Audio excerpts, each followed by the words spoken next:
आपल्या कुठल्याही सणाची एक गोष्ट असते, तशीच ती तुळशीच्या विवाहाची आहे. ही प्रथा कधी सुरू झाली, त्याचं कारण काय, ह्या सगळ्या गोष्टी एका कथेमध्ये आहेत. तुळशी ही पूर्वीच्या जन्मात वृंदा ह्या नावाने ओळखली जायची. मथुरेच्या कालनेमी या दैत्य राजाला मुलगी झाली. त्याने तिचं नाव वृंदा असं ठेवलं. तर ही वृंदा लहानपणापासूनच भगवान विष्णूची भक्त. वृंदा जशी मोठी झाली तसं तिचं लग्न जालंधर नावाच्या राक्षसाशी करून देण्यात आलं. आता हा जालंधर कसा जन्माला आला याची पण एक कथा आहे. स्वर्गाचा राजा इंद्र आणि महादेव शंकर यांच्यात एकदा भांडण झालं आणि दोघांची लढाई सुरू झाली. त्यात शंकराने रागाने आपला तिसरा डोळा उघडला, परंतु देवांचे गुरु बृहस्पती यांनी ह्यामध्ये मध्यस्थी केली. त्यांनी शंकराची विनवणी केली की यातून कोणताही विध्वंस घडू नका, इंद्राला माफ करा. शेवटी शंकरांनी त्यांच्या विनंतीला मान दिला आणि आपला डोळा एका समुद्रावर केंद्रित केला, पण आपल्या डोळ्यातील आग तिथे सोडली. त्यातून एक राक्षस बाळ जन्माला आलं. तोच हा जालंधर. त्याच्यासाठी एक राज्यही निर्माण करण्यात आलं. हा जालंधर शूर होता, पराक्रमी होता, पण तितकाच घमेंडी, गर्विष्ठ आणि सत्तापिपासू होता. त्याचं लग्न वृंदाशी झालं आणि त्याला तिच्या पूजेतलं पुण्य मिळालं. तिच्या पतिव्रतेच्या सामर्थ्य मिळालं. असं म्हणता येईल की तिने आपल्या नवऱ्याच्या सुखासाठी आणि जीवनासाठी एक सुरक्षा कवच निर्माण केलं. तो जेव्हा युद्धाला जायचा त्यावेळेस वृंदा पूजेला बसायची आणि तो परत येईपर्यंत तिथून हलायची नाही. त्यामुळे त्याला प्रत्येक युद्धात जीवनदान मिळायचं आणि त्याचाच विजय व्हायचा. त्यामुळे मग हा जालंधर वाटेल तसा वागू लागला. जेव्हा समुद्र मंथन झालं आणि त्यातून जो खजिना बाहेर आला त्यावर मग जालंधर स्वतः हक्क सांगू लागला. त्याचं असं म्हणणं होतं की माझा जन्म समुद्रात झाला आहे, त्यामुळे समुद्रातल्या गोष्टीवर माझाच हक्क आहे. अर्थात देवांनी त्याची मागणी धुडकावून लावली, परंतु जालंधर देवांशी युद्ध करायला लागला. त्याच्या पराक्रमामुळे आणि वृंदाच्या तपश्चर्येमुळे तो देवांवर वरचढ होऊ लागला. मग सगळ्या देवांनी विष्णूकडे धाव घेतली. सगळे देव विष्णूला विनवणी करू लागले की जालंधराचा नायनाट करा, परंतु विष्णूची एक अडचण होती की ती म्हणजे लक्ष्मीने त्यांच्याकडून वचन घेतले होते की भगवान विष्णू जालंधराला मारणार नाहीत, कारण लक्ष्मी ही देखील समुद्राचीच कन्या.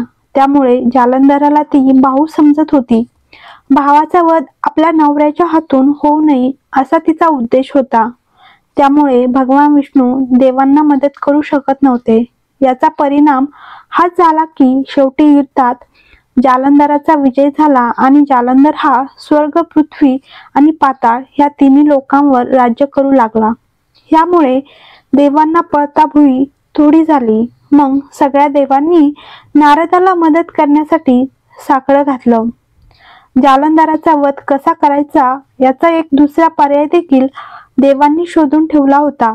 केवळ भगवान शंकरच जालंधराचा वध करू शकत होते, परंतु भगवान शंकर स्वतःहून युद्ध करणार नव्हते.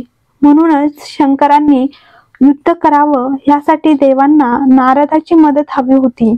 नारद देवांना मदत करायला तयार होते. ठरल्याप्रमाणे नारद जालंधराला भेटायला गेले आणि तेथे त्यांचं बोलणं सुरू झालं. नारदांनी त्यांच्याकडे असलेल्या सगळ्या गोष्टी बघितल्या. नारदांनी त्याचं कौतुक केलं, पण म्हणाले की हे सगळं छान आहे, पण जालंधर तुझ्याकडे कैलास पर्वत नाही. आणि नारदाने कैलास पर्वत किती सुंदर आहे याचं वर्णन करायला सुरुवात केली. त्याचबरोबर देवी पार्वतीच्या सौंदर्याचंही वर्णन केलं.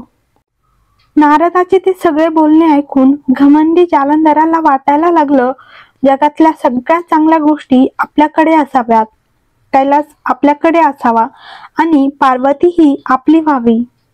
आणि मग हव्यासापोटी जालंधर कैलास पर्वतावर चालून गेला. तो युद्धाला आला म्हणून भगवान शंकरांनी देखील युद्ध चालू केले. दोघांमध्ये घनघोर युद्ध सुरू झाले. तसा शंकराचा पराभव करणे कोणालाही शक्य नाही, परंतु वृंदेच्या पूजेमुळे जालंधराचा वधही करता येत नव्हता. जालंधराला कोणतंही रूप घेण्याची विद्या अवगत होती. युद्ध करता करताच त्याने शंकराचे रूप धारण केले आणि तो पार्वतीकडे जाऊ लागला. परंतु पार्वतीने शंकराच्या रूपातील जालंधराला ओळखले आणि तिनेच जालंधरवरती हल्ला केला. जालंधर पळून गेला. मग पार्वती विष्णूकडे गेली आणि म्हणाली, जालंधराने आत्ता मला फसवायचा कसा प्रयत्न केला तसाच तुम्ही वृंदाबरोबर करा. तिकडे वृंदा आपल्या नवऱ्याच्या विजयासाठी आणि दीर्घ आयुष्यासाठी पूजा करत बसलेली होती. जालंधर येईपर्यंत ती पूजेतून उठणार नव्हती. सगळे देव विष्णूचा धावा करू लागले, परंतु यामध्ये विष्णूला वृंदाला फसवायचं नव्हतं, कारण ती त्यांची निस्सीम भक्त होती.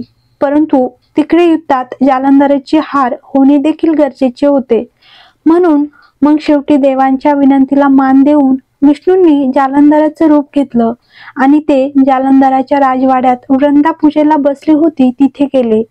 जालंधराला तिथे पाहून वृंदा पूजेवरून उठली आणि तिने जालंधराच्या पायाला हात लावून नमस्कार केला. पण ह्यामध्ये तिची पूजा भंग झाली आणि तिकडे शंकरांनी जालंधराचा वध केला आणि जालंधराचे शिर राजवाड्यात येऊन पडले. वृंदाला कळून चुकले की आपल्या समोर जालंधर म्हणून जो उभा आहे तो जालंधर नाही. म्हणून तिने विचारलं की माझ्या समोर उभा आहे तो कोण आहे. मग विष्णू आपल्या मूळ रूपात परत आले. विष्णूंना तिथे पाहून वृंदाला कळून चुकले की आपल्या देवाने आपल्याला फसवले आहे. म्हणून वृंदा चिडली आणि तिने विष्णूला शाप दिला की तुम्ही हृदयशून्य दगड आहात, तू आता दगडच होशील. त्याबरोबर विष्णू दगड झाले. त्यालाच शालिग्राम असे म्हणतात. बघता बघता हा शालिग्राम मोठा होऊ लागला आणि सर्व जग व्यापू लागला. त्यामुळे संपूर्ण भूमंडळाला धोका निर्माण झाला. मग परत सगळे देव आणि लक्ष्मी देखील वृंदेची प्रार्थना करू लागले. शेवटी जगाच्या कल्याणासाठी वृंदेने आपला शाप मागे घेतला. जालंधराचं शिर आपल्या मांडीवर घेऊन वृंदाने अग्नीत प्रवेश केला. तिची जळून राख झाली. त्या राखीतून एक वनस्पती बाहेर आली. तिचंच नाव विष्णूंनी तुळशी असं ठेवलं. त्यानंतर विष्णूंनी तुळशीला वरदान दिलं की तुळशी बरोबर नेहमी शालिग्राम असेल. तुळशीचे रोप प्रत्येक घरात लावलं जाईल आणि त्याची पूजा केली जाईल. विष्णूला जे काही अर्पण केलं जाईल त्यावर तुळशीपत्र असेल. म्हणूनच असं मानलं जातं की तुळशीपत्र ठेवलेली कोणतीही वस्तू विष्णूपर्यंत पोहोचते. मग ते नैवेद्य असो, दान दिलेलं धन असो किंवा आणखी काही. ही घटना कार्तिक महिन्यात घडली. म्हणूनच ह्या दिवसात तुळशी विवाह केला जातो. हा तुळशी विवाह करताना तुळशीला सौभाग्याची लेणी दिली जातात. लग्नाचे सगळे विधी केले जातात आणि लग्न लागल्यानंतर फटाक्यांची आताशबाजी केली जाते. विवाहित दाम्पत्यांनी तुळशीचं लग्न लावावं असं म्हटलं जातं. ज्या दाम्पत्यांना मुलगी नाही त्या दाम्पत्यांनी जर तुळशीचं लग्न लावलं तर त्यांना कन्यादानाचे पुण्य मिळतं असं मानलं जातं. तुम्हाला हा व्हिडिओ आवडला असल्यास लाईक करा, शेअर करा आणि चॅनलला सबस्क्राईब करा.